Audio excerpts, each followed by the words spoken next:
আসসালামু আলাইকুম, welcome to review plaza. আমরা এই ভিডিওতে দেখব মিব্রো T1 স্মার্ট ওয়াচটিকে কিভাবে আমাদের স্মার্টফোনের সাথে আমরা কানেক্ট করব। তো প্রথমে আমরা স্মার্ট ওয়াচটি অন করে নেব।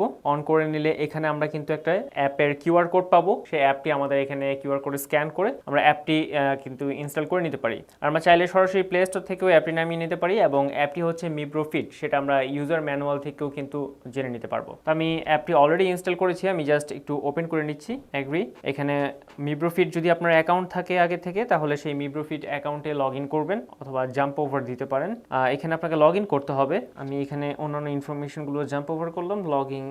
লগ ইনের আমি পাসওয়ার্ড অলরেডি আমার এখানে সেট করা আছে। আপনি যদি মিব্রো ফিটে কোনো অ্যাকাউন্ট করা না থাকে, সেই ক্ষেত্রে কিন্তু আপনাকে নো অ্যাকাউন্ট রেজিস্ট্রেশন নাও এখানে কিন্তু প্রেস করতে হবে। দেন আপনাকে অ্যাকাউন্টটা রেজিস্ট্রেশন করতে হবে। সেখানে জাস্ট সিম্পল কিছু ইনফরমেশন দিতে হবে, আপনার নাম দিতে হবে, আপনার জেন্ডার দিতে হবে, এইজ এবং হাইট, ওয়েট, জেন্ডার এগুলো কিন্তু কারেক্টলি আপনাকে ইনপুট করতে হবে। তাছাড়া কিন্তু আপনি হেলথ যে গার্ড বা হেলথ ম্যানেজমেন্ট সিস্টেম, সেগুলোতে আপনি ভালো রেজাল্ট পাবেন না। তো আমি এখানে সবগুলো ইনফরমেশন দিয়ে আমি সেটাকে আগে রেজিস্ট্রেশন করে নিয়েছি, দেন আমি লগ ইন করছি। ওকে, আমার লগ ইন হয়ে গেছে। আইসি আমাকে অ্যাপটা পারমিশন দিয়ে দিতে হচ্ছে, সে অন্যান্য অ্যাপ্লিকেশনের ভিতরে ঢুকে সেই ইনফরমেশন নিয়ে নিবে। তো আমি এখানে কিন্তু আমার এখানে সব রেডি। আমার এখানে কিন্তু লোকেশন এবং ব্লুটুথ অফ করা আছে। ওকে, আমি লোকেশন এবং ব্লুটুথ অফ করেই সামনে আগাই। দেখি এই যে ডিভাইস, আমরা স্মার্ট ওয়াচটি কানেক্ট করার জন্য নিচে যে ডিভাইস আইকনটা আছে সেখানে প্রেস করব। ডিভাইস আইকনে প্রেস করার পর আমরা দেখব যে আমাদের আগে থেকে যে ডিভাইসগুলো কানেক্ট করা ছিল সেগুলো শো করবে। যেমন এখানে শো করছে মিব্রো C2, মিব্রো X1, এগুলো আমার আগে কানেক্ট করা ছিল।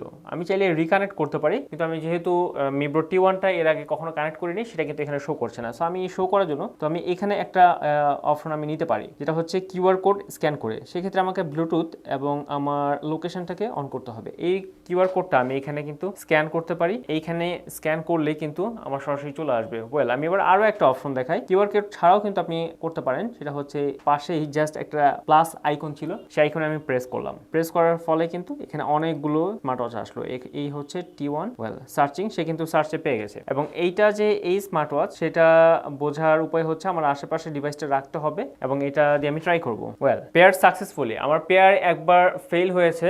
ফেল হওয়ার পর আমি রিট্রাই দিলাম এবং রিট্রাইয়ে এটা সাকসেসফুল হলো। Carry on. So tips for wiring, কিভাবে পড়তে হবে সেটা টিপস, সেগুলো আপনারা জেনে ফেলবেন। আচ্ছা, আমি এখন ফিনিশ দিয়ে দিই। আমার কিন্তু অলরেডি কানেক্ট হয়ে গেছে এবং খুব ইজি কানেকশন। এখান থেকে আমি কানেক্ট, আবার এখান থেকে ডিসকানেক্ট করতে পারি। এখন আমি জাস্ট নোটিফিকেশনগুলো অন করে দেবো। এই যে মেসেজ নোটিফিকেশন, এখানে নোটিফিকেশনগুলো অফ ছিল। আমাকে ফার্স্টে এটা অ্যাপ্লিকেশনটা অ্যালাউ করে দিতে হবে, মিব্রো ফিট। আমি এই অ্যাপকে পারমিশন দিচ্ছি যে সে অন্যান্য ফিচারের ভিতরে ঢুকে সে এটা পারমিশন নিয়ে নিবে। ওকে, আমি সব রকম নোটিফিকেশন অ্যালাউ করে দিলাম। Phone call, SMS notification allow. এছাড়াও কিন্তু আমার যদি ইউটিউব বা জিমেইলে কোনো মেসেজ আসে বা মেইল আসে, সেটা আমাকে কিন্তু অ্যালার্ট করে দিবে। আর এখানে চাইলে আমি আমার ফেসবুকের নোটিফিকেশন অন রাখতে পারি, মেসেঞ্জারের নোটিফিকেশন বা অন্যান্য যে উইচ্যাটের নোটিফিকেশন, ভাইবার, হোয়াটসঅ্যাপ, এই সোশ্যাল মিডিয়ার অ্যাপের নোটিফিকেশনগুলো কিন্তু অন করা আছে। তো মেসেজ চাইলে ব্রাইট স্ক্রিন, মেসেজ আসার পর আমার স্মার্ট ওয়াচটি ব্রাইট হবে, সেই অপশনটাও কিন্তু আমি এখানে অ্যাডজাস্ট করতে পারি। তো এই হচ্ছে স্মার্ট ওয়াচটি কানেকশন। খুব ইজি কানেকশন, সহজেই কিন্তু আপনি স্টেপ বাই স্টেপ গেলেই কানেক্ট হয়ে যাবে স্মার্টফোনের সাথে। ধন্যবাদ সবাইকে।